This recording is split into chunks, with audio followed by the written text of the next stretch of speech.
Hello, I'm Sam Bird, and I am one of those being recognized in 2020 for having reached the 50-year milestone as a member of the Arkansas Bar. I graduated from the University of Arkansas Fayetteville School of Law in January of 1970 with, I am proud to say, the highest grade point average in my graduating class. After passing the Arkansas Bar examination, I was licensed by the Supreme Court on April 2, 1970, and immediately entered private practice in Monticello. During my 21 years as a trial lawyer, I practiced at every level of the state and federal judiciary in Arkansas, including county-level quorum courts, municipal courts, chancery and circuit courts, the Arkansas Court of Appeals, and the Arkansas Supreme Court, as well as federal district courts. In 1990, I decided to run for the Circuit Chancery Judge of the 10th Judicial District, which consisted of Ashley, Bradley, Chico, Desha, and Drew counties. Succeeding in my election bid, I took office on January 1, 1991. In 1996, I decided to again test my electability by running for the Arkansas Court of Appeals, succeeding again and assuming that office on January 1, 1997.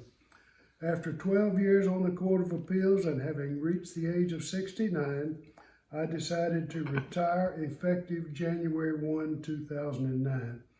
Even in retirement, I served once by appointment as a special judge of the Arkansas Supreme Court, twice by appointment as a circuit judge in Garland and Pulaski counties, and once by appointment as a special master to the Arkansas Supreme Court.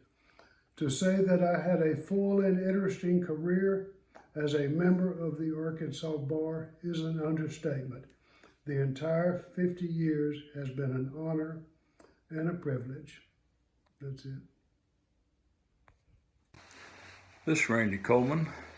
First, I'd like to thank the Arkansas Bar Association for recognizing those of us who have managed to survive in the legal profession for the last 50 years. It's a great honor to be on the list with some of the best lawyers I have ever known in my life, who are likewise in the 50th year. It has been a grand experience. It seems like only 4 or 5 years ago, we were all sitting in the incomparable Al Whitty contracts classroom and scared to death that he was going to call on us.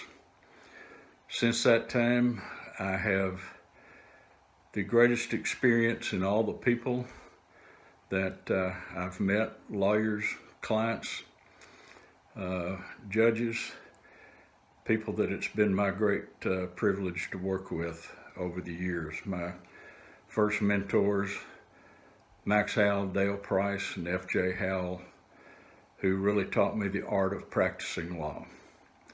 For all you young lawyers out there, I know you will spend a lot of hours developing and establishing a law practice, but 2 things.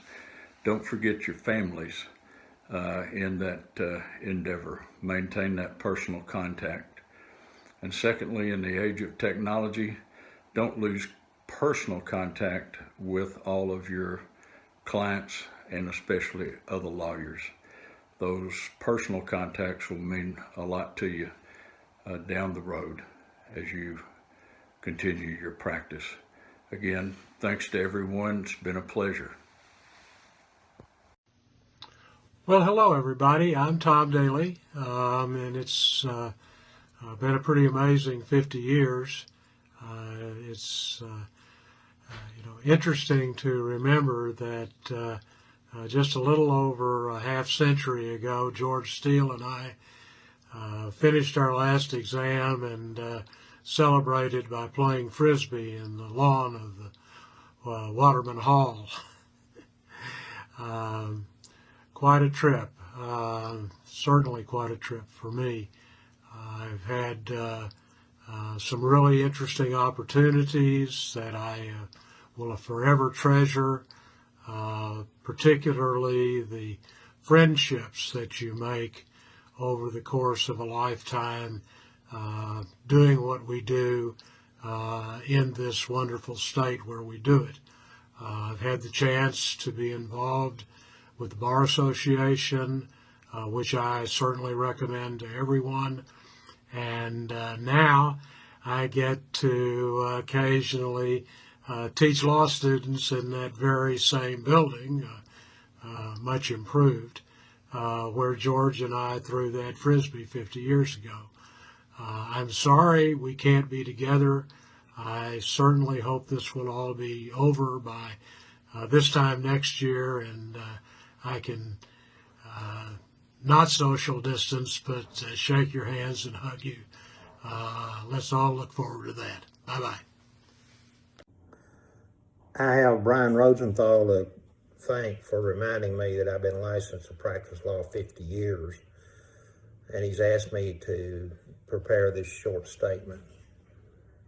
The law practice has been very kind to me over the past 50 years. It has allowed me to raise my family, to live pretty good, and frankly, it has allowed me to bankroll a couple of divorces. It was a stretch to get that done, but the law practice made it possible. Most of my time in the practice has been devoted to the trial practice. I never thought I was smart enough to do anything else. Frankly, I'm not very optimistic about the future of the trial practice. It seems like nowadays everybody's tried to improve on the Seventh Amendment with things like mediation and arbitration and that sort of thing. Nobody seems to want to go to court anymore, and whether they want to or not, no trials actually get conducted. It seems like nowadays that lawyers are associated with firms that have several hundred members, many of whom purport to have expertise in a narrow area of the law. I've tried cases against these experts and conclude that rarely is there anybody with expertise in a particular area of the law, particularly as it relates to courtroom work. But I have valued and now value my relationship with most of you. Many of you are amongst my closest friends and people that I rely on for good advice. And I look forward to the next several years of being active in the practice. Thank you for this opportunity. Hello out there, this is Larry Froelich, and this tape is made on the occasion of my 50th year of being licensed to practice law. It's been wonderful.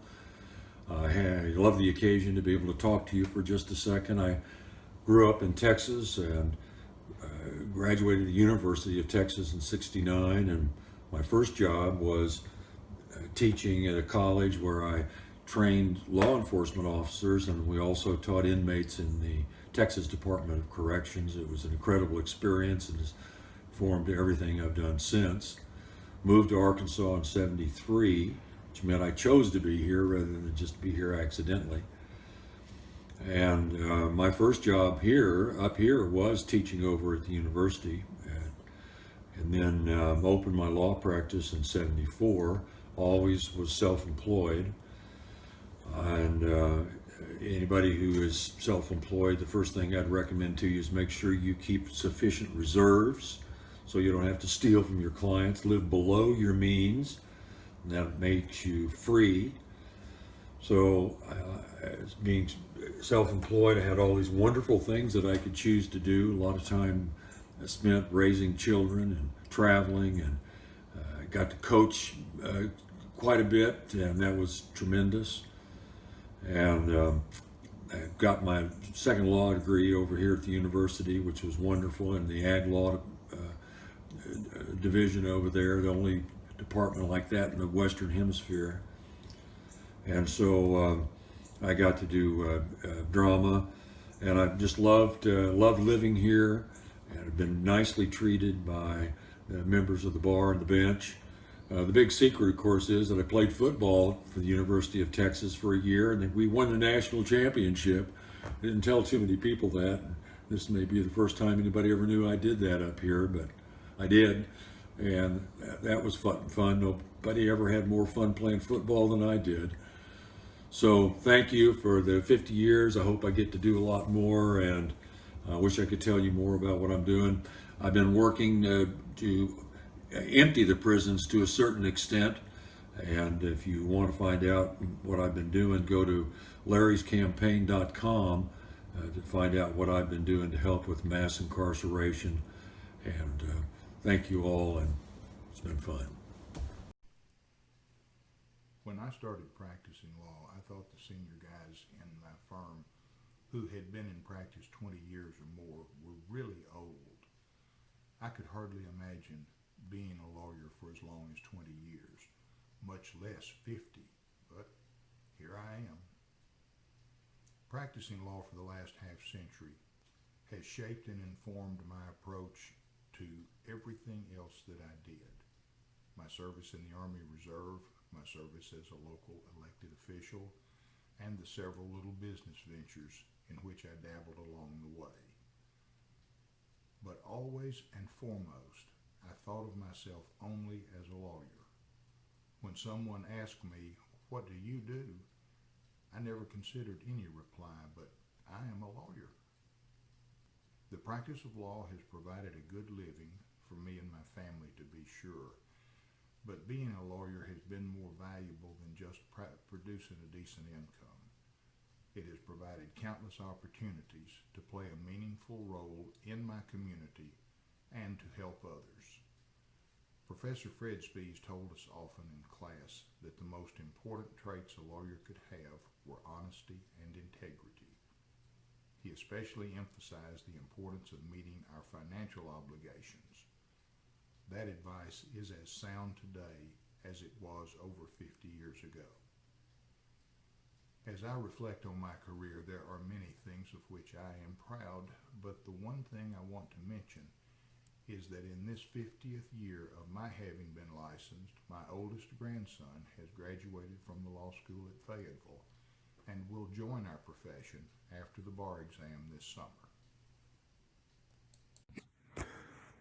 I'm Don Kendall from Rogers, and I just want to thank the bar for asking me to make a few comments on what it personally means to me to be a lawyer and what the profession means to me, and maybe what advice I might have for new lawyers.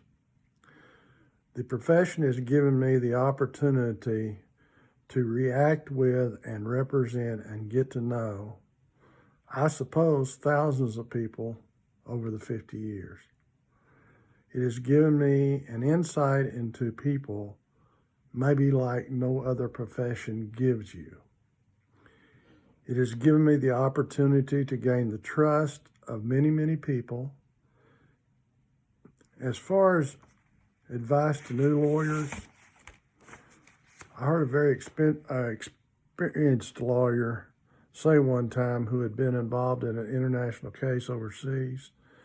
He said, manners go good anywhere in the world. So I guess that's the first rule I try to remember.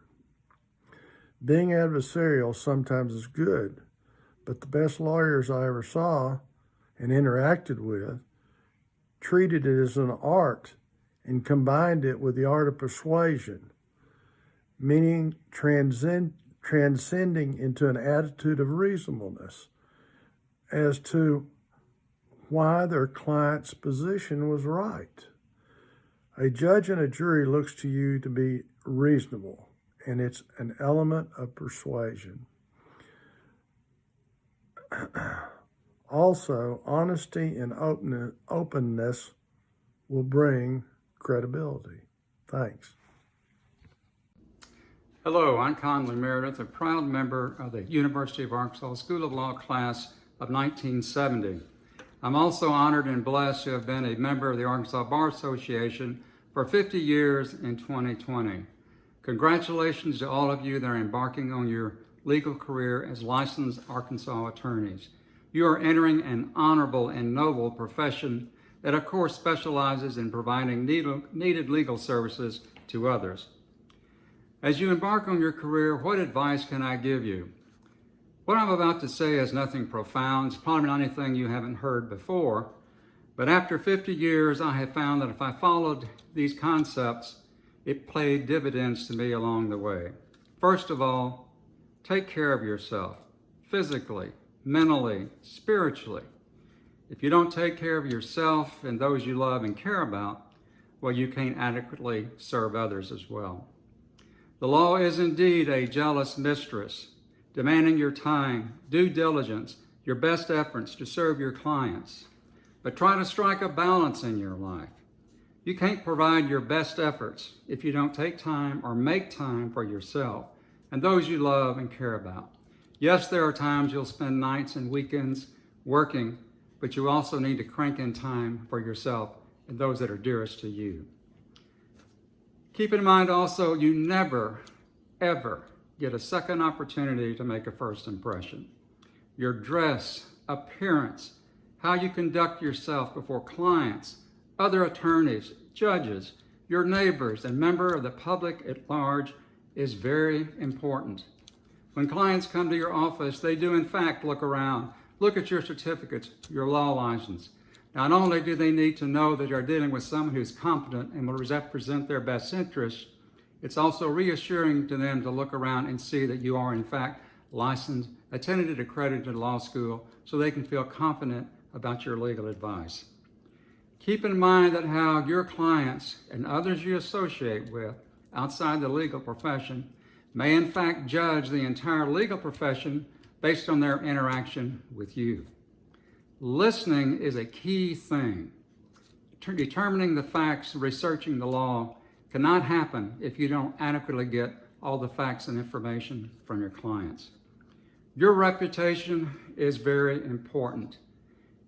Somewhat easy to maintain if you adhere to ethical principles, conduct yourself honorably, but it's also quickly ruined by a few simple missteps. You can't always win every case, but your clients, other attorneys that you work with, the judges will know if you have done your best efforts, exercised due diligence, conducted yourself ethically as a professional, and treated everyone with dignity and respect. Treating everyone with dignity and respect should apply throughout your life, not only in your association with the clients and members of the bar. Hopefully 50 years from now, you can look back on your legal career and feel proud of the outstanding legal services you have provided and the services you have provided to the Bar Association. Some members of my class have served as presidents of the Arkansas Bar Association. Some have served and are currently serving as judges. What you do in your career, not only in your legal profession, but in serving the bar, is of course up to you. And finally, along the way, have some fun. If you don't enjoy yourself, or this is not the love of your life, then you can make a change. Whether it's a sole practitioner, corporation, working for the government, whatever, your law license will open doors of opportunity the rest of your life. Again, congratulations and best wishes as you embark on your future as a lawyer. All the best in your future endeavors. Thank you for your time.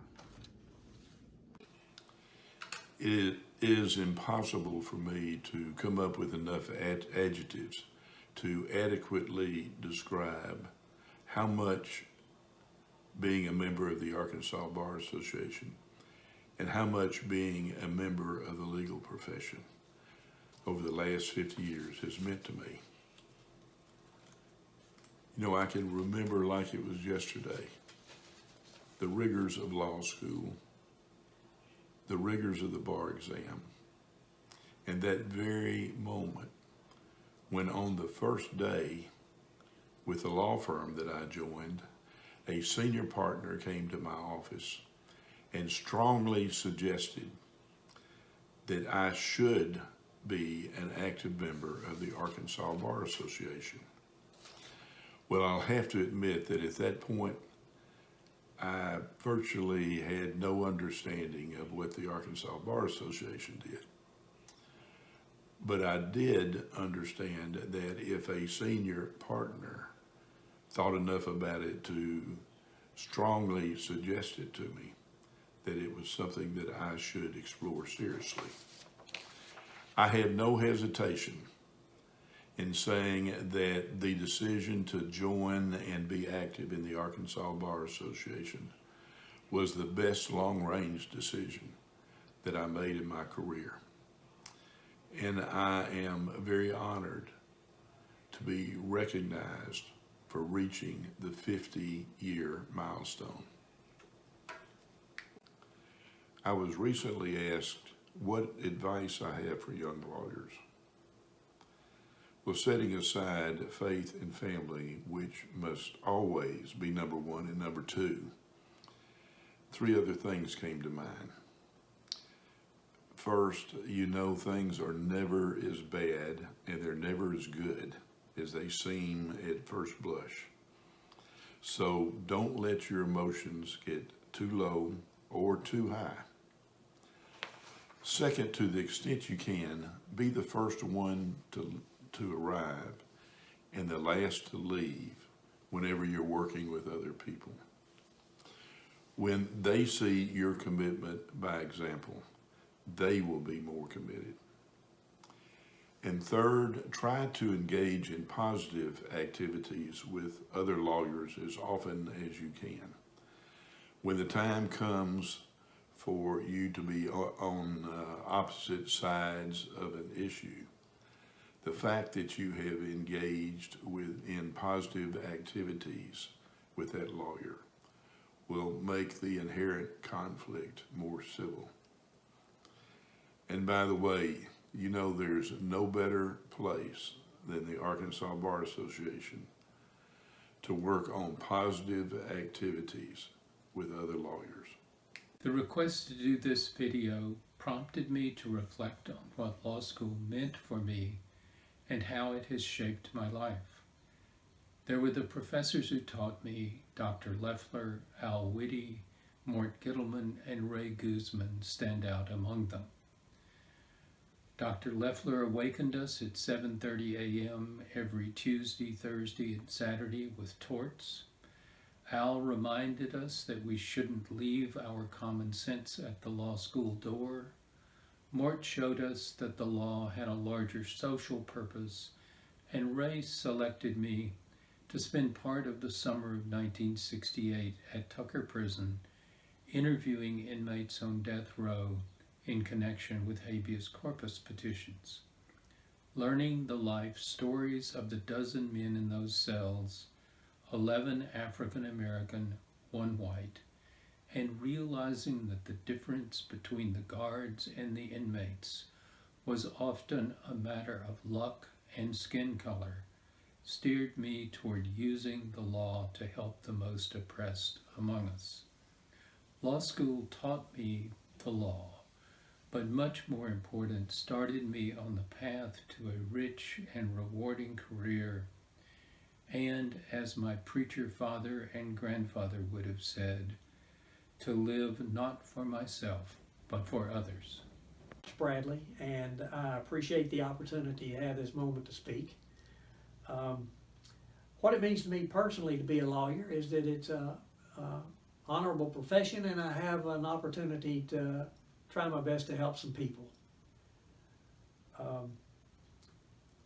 In that regard, you have to be humble, honest, and diligent in your efforts. If you do that, you've done a good job. What advice would you have for a new lawyer?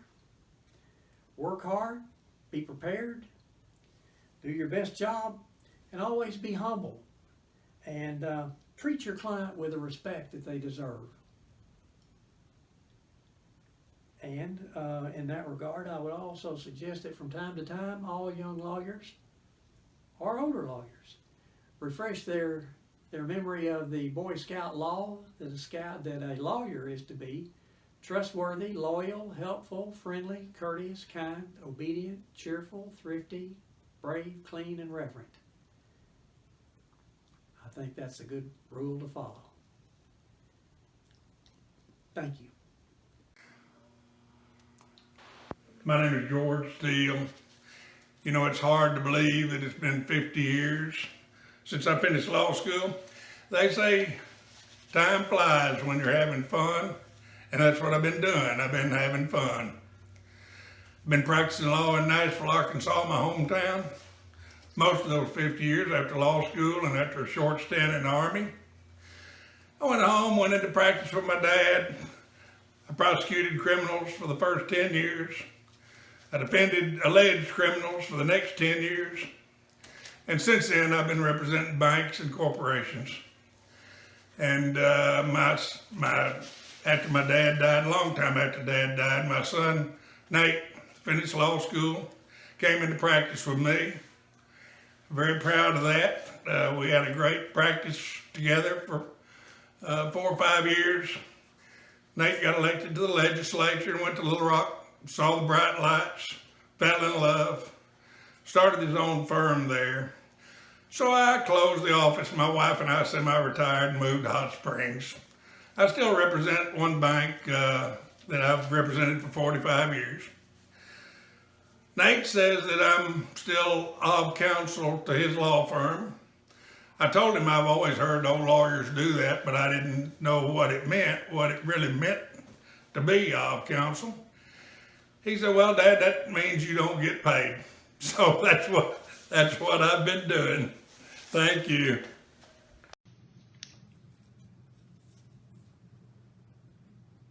Brian, when I look at this list of 50-year honorees you sent us, it takes me back to September of 1967, when most of these on this list began their studies of the law in Fayetteville.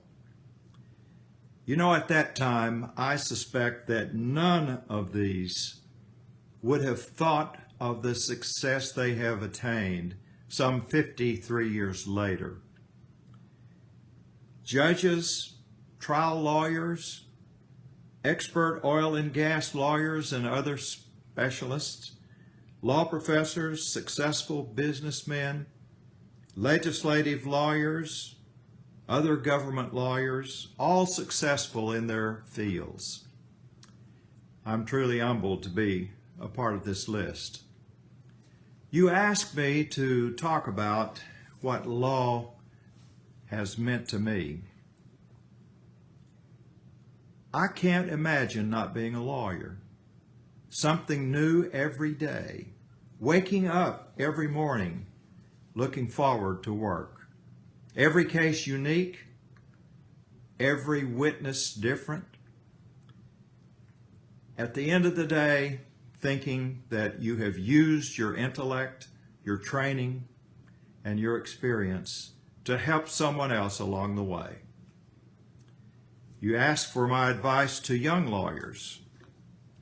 First, I would say have a mentor. Listen to the mentor, but in the end, make your own decision based upon your own intellect and ethics. 2, when you're writing a brief for a judge, before you turn in your work product, ask yourself this question: will I stake my professional reputation on this document? And the same goes when you're writing for someone else, another senior lawyer. Third, when talking to a judge and the judge interrupts, stop talking. Listen to what the judge has to say. Try to understand what the judge is saying. Pause, and then carefully and thoughtfully continue what you were saying. I would give the same advice when talking to a client or a witness in a deposition or at trial, or talking to your wife. When they interrupt, shut up. Listen. Try to understand. Pause, and then give a thoughtful answer. Welcome to this great profession. Thank you.